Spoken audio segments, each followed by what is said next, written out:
Hello everyone, welcome back to another episode of r/prorevenge. In today's episode, accuse me of stealing? You will lose everything. I did to my neighbor what they did to others. Didn't pay for fireplace.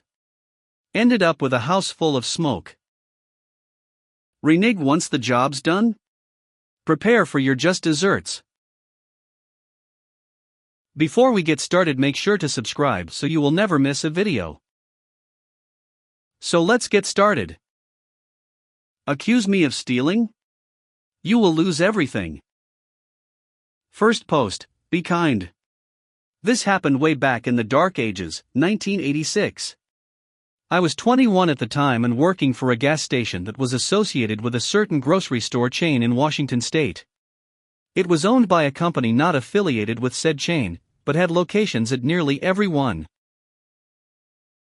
As this was long before the days of debit cards, this was a cash-only gas station. We didn't even take credit cards. Customers would pull up, pump their gas, and then come to my window to pay. We also sold cigarettes. No drinks, no snacks, customers couldn't even get into my booth. I had been working there about a year when the company announced it was closing the location. My manager and I were offered positions at another location upstate, and we both accepted. We moved our respective families and started our new jobs. As new hires, ugh. This station was incredible busy. We did more business in 8 hours than my old location would do in a week. This location also had a different setup. Here you would pull into the station from a single entrance, pump your gas, and then drive forward to a single exit where the pay here booth was located. There were always 2 cashiers on duty. Each cashier had a cash drawer. One thing I should note, there were also no computers. So closing the drawer down between shifts was timing consuming and tedious. We had to manually count the cigarettes remaining and count the cash drawers.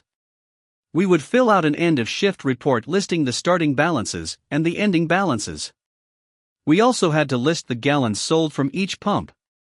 At the end of the shift, the total of gallons sold and the total cigarettes sold should equal the cash balance. It is important to note here that not once in the year I had worked for the previous location had I been off by more than 10 cents. The following morning after my first shift, I was informed by the manager that I was short $50. Impossible, I said, I balanced out yesterday. He said that I must have stolen that money after I had completed the paperwork. I just looked at him and said, no, I didn't. He gave me a verbal warning and said if it happened again, I would be fired and the stolen money would be deducted from my paycheck this week. In the 5 days that followed, I realized quickly the manager was up to something. My old manager, who was just another worker now, was also accused of stealing. As was one other new employee. I can't vouch for the other employee, but I'm pretty sure she did nothing wrong. The employees that had been there a while were never accused of anything. I did some checking and found out this manager was relatively new, had only been there about 6 months, and the other cashiers had been here before him. Only new cashiers were being accused of stealing. And that location had been having stealing problems for about 6 months, and the turnover was high with the new employees. I came to work at 6 a.m. on a Monday only to be told I was being fired. For cause. The manager accused me of taking $500 out of my drawer the previous Friday. He said he only discovered it this morning, even though he had worked sat and sun. I said okay and left. I was pretty angry, and instead of going home, I parked in the grocery store parking lot and proceeded to settle in to watch the gas station. I knew that at 9 a.m. sharp, he would take the cash in the safe and make the weekend deposit. At 9 a.m. he left the gas station and headed to the bank. But instead of walking into the bank, he walked into the Indian casino next door. It's not really a casino like we think of today, but more of a betting parlor for the races. It did have slot machines, but no card tables. I think, well, this is interesting. He comes out of the casino at exactly 10 a.m., walks next door to the bank, does his business, and then heads back to the gas station. I head home with a plan. Every morning I follow him from the gas station to the casino. I take a picture of him leaving, and one of him arriving at the bank and walking into the casino. I take pictures of him coming out, and then heading to the bank. I do this for 5 days straight. He even went on Saturday. On day 3 my old manager was fired for stealing $150. I get the film developed, no digital camera in the dark ages, note the times and dates on the back of each one. Then I call the main office of the gas company. It's after 5, but I'm hoping someone is there. And there is. I speak to a woman and explain my situation, and she says she knows exactly who I should speak to and transfers me. By some grace of God, she has transferred me to none other than the president CEO of the company. I tell him my story and tell him I did not steal from his company and could prove who actually did. He took down my information and said he would be in touch. I'm thinking to myself, yeah right. The next morning I went to the station to perform my usual observation of the manager. At 9 a.m. he leaves for the bank. At 10 a.m. he comes out. At that moment 2 stern-looking gentlemen approach him. One pulls out his wallet and shows him something. The other one is talking. The manager goes pale and takes a step back. Next thing I know he is being escorted to a car I hadn't noticed, and they drive off. I lose them at a traffic signal, so I head back to the station. They all show back up about 5 minutes later, and a few minutes after that a police cruiser pulls in. The officer talks to the stern gentleman and proceeds to place the manager in handcuffs. The other man says nothing but is glaring daggers at the manager. The president called me later that afternoon and informed me that the manager had been arrested for embezzlement. Turns out that in 6 months he had managed to steal about $5,000. He would take the store cash into the casino and gamble with it. If he won, he would make the normal bank deposit. If he lost, he would make the deposit and note in his records that we had been short the previous day. The CEO had already been focusing on that location because of the stealing and high turnover rate, but my information helped them figure out what exactly had been going on. I was thanked and sent a substantial check as a reward. My old manager was offered the manager's job, and I was offered my old job back. I declined as I had already found another job that I liked more and paid better. The gambling manager was sentenced to 1 year in jail and ordered to attend counseling for his gambling addiction. His wife divorced him and took their 3 children to California. His house was foreclosed on, and he ended up in a homeless shelter. Don't accuse me of stealing. I will get revenge. I did to my neighbor what they did to others. To start, I bought a house with the intention of doing a flip. When I moved in, the self-appointed block captain let me know who they were the first day. Sadly, they were my next-door neighbors. I tried to be friendly, but listening to them I realized how horrible they were and tried to still be civil. My significant other kept saying just wait for it to be our turn. They bragged about, though, their contacts with the city, forcing people to make improvements on their houses, getting undesirable renters out of the houses, and just harassing people in general. As I worked on flipping my house, the wife became a worse thorn in my side. To start, she demanded I put up a fence so people would quit cutting through my yard and scaring her. Then, her and the husband demanded I take care of the weeds in the yard or they will do it and bill me. After that, a storm, a tree scraped their shingles, and they asked for $1,200 to replace them. The tree was there before I moved in, and by code they are responsible to cut back the branches to the property line. When I wouldn't pay, they had a relative jump my fence and cut the trees down. Needless to say, I began to ignore to them, so she became a constant gnat and moved on to another target. Then one day, as I was tearing down my deck for a patio, I realized she put a feral cat colony on a section of my property. I had wondered why all the stray cats were around, and I finally found out. I reached out to the city and demanded it be removed, but they said she followed the law on getting it in place. As I tried to get it shut down, she began unhinged behavior, from standing in her windows staring at me, yelling out the window at me, to hitting the fence with items to scare my dog. Here my revenge started. I started by filing a HRO/harassment restraining order against the wife and had it granted ex parte with the evidence I provided, or course she contested as it was defamatory to her character. Before the hearing, the husband tried to physically intimidate me. So I filed one against him, and it was also granted ex parte. In the hearing, it came up that there was an HRO against the husband as well. They dogged being served until I had it published as a means of service. I started to make complaints about them and their house. Also, I made police calls when necessary. As I did this, the other neighbors began to realize they could do to them what they had done to them and others. For example, as I was having my front door replaced, needing a building work permit. I knew they were doing internal remodeling, so I called a city inspector, and they were fined for not having permit. As she ranted at the inspector, he looked at my window and saw I had mine displayed. Their back porch became horrid, so I made another call to a city inspector, and they had to clear it out. Then they had a broken window on the porch door, so I called an inspector, and they had to replace the door. Next, the paint on their house was peeling, so I called an inspector, and they had to repaint. The inspector also found the wood underneath was rotted along with their front porch was sloping. So, they needed to fix the front porch, sections of wood, and repaint. Through all this, they had up cameras to prove they were not doing the things I said, i.e. hitting the fence. They also pointed a camera at my backyard.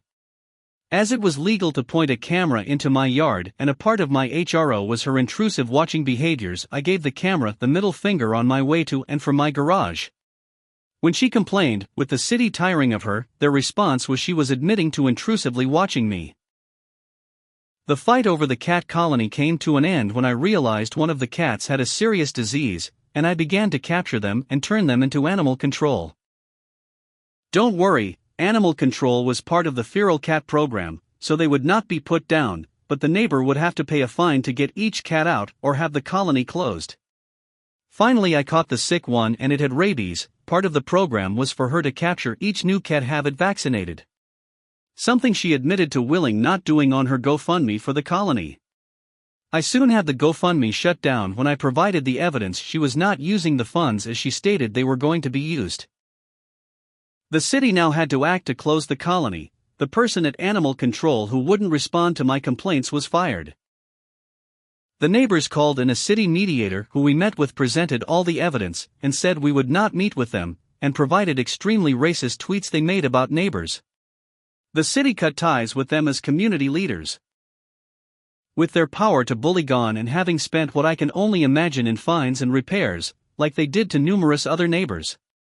After 14 years they sold their house and moved out, way out to the suburbs where they only have one neighbor about 50 yards away.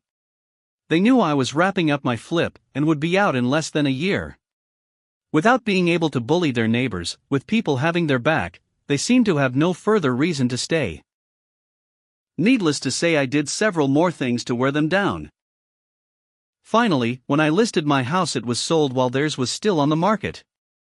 As a final FU to them, I reported to the county they had both the new and old house listed as their homestead, meaning they were paying less in property taxes, so they got hit in with more fines on my way out.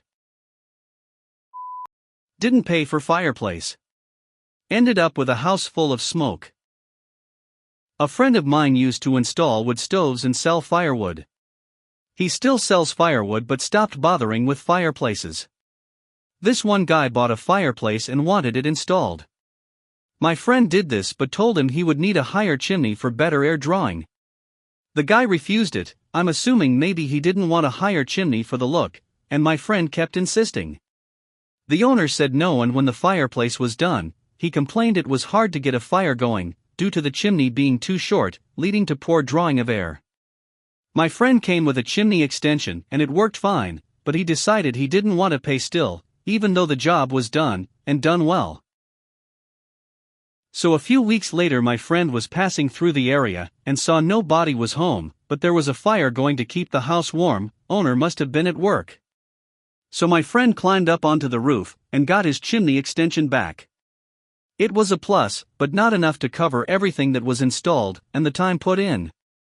Where things get funny is that once he took the extension off the chimney, due to poor drawing of air, the house started to fill up with smoke as the fire burned.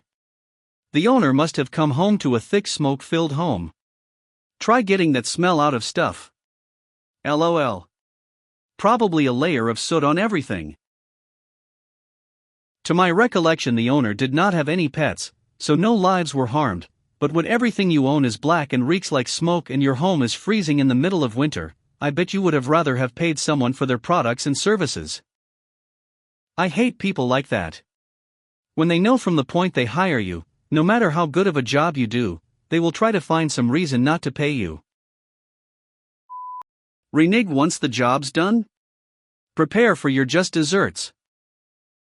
A few years after I started my business, I was asked to clean up and optimize a number of PCs in multiple locations, as well as set up some forms and templates for a new client who owned a local restaurant. The work, all labor apart from a little travel, was performed over the space of a month due to scheduling conflicts and school holidays, but, on completing the last of it, the client confirmed verbally that he was happy with all I'd done, and to go ahead and send an invoice. I duly emailed an invoice for a sum just in excess of £400.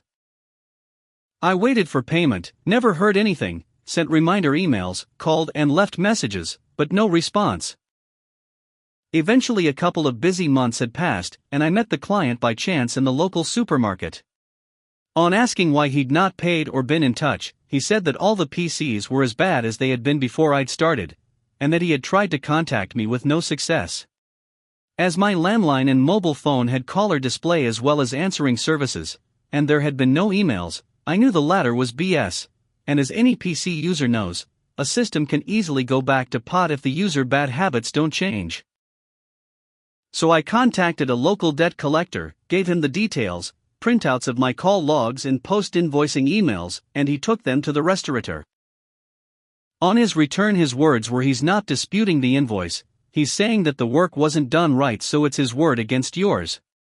I queried if it was worth taking the guy to small claims, to which the debt collector said even if you could prove he confirmed he was satisfied with the work, they might insist you get his computers back to their pre-invoice state again. Do you really want to spend more time doing that? Of course the answer was no, so I stewed it over in my mind and came up with a plan. At this point it was late November, so, creating 2 throwaway email accounts in female names, I got in touch with the restaurant to book a large party for Valentine's night the following February.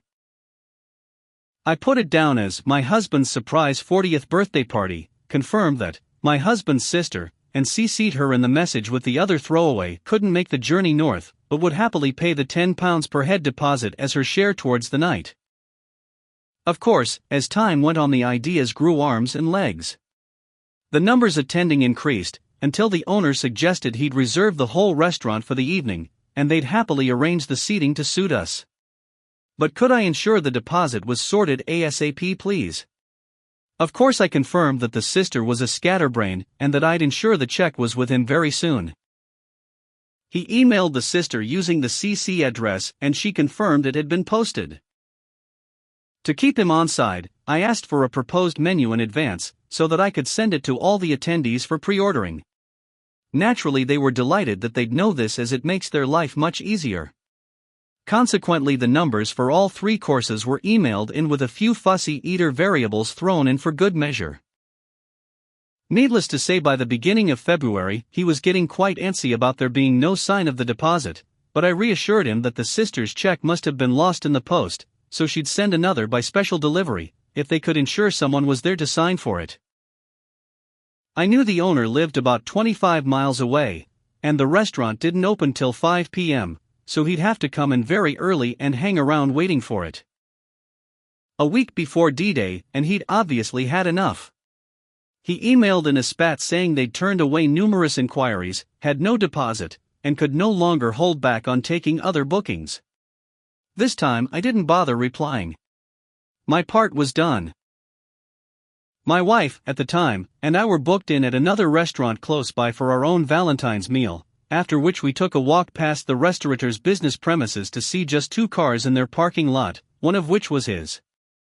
I'm not sure how much he must have lost out on that night, but knowing his prices I'd bet it was significantly more than the £400 plus I'd invoiced him. Of course lessons were learned by me to get written or emailed confirmation of job satisfaction for one, and not letting new clients go unbilled for too long was another.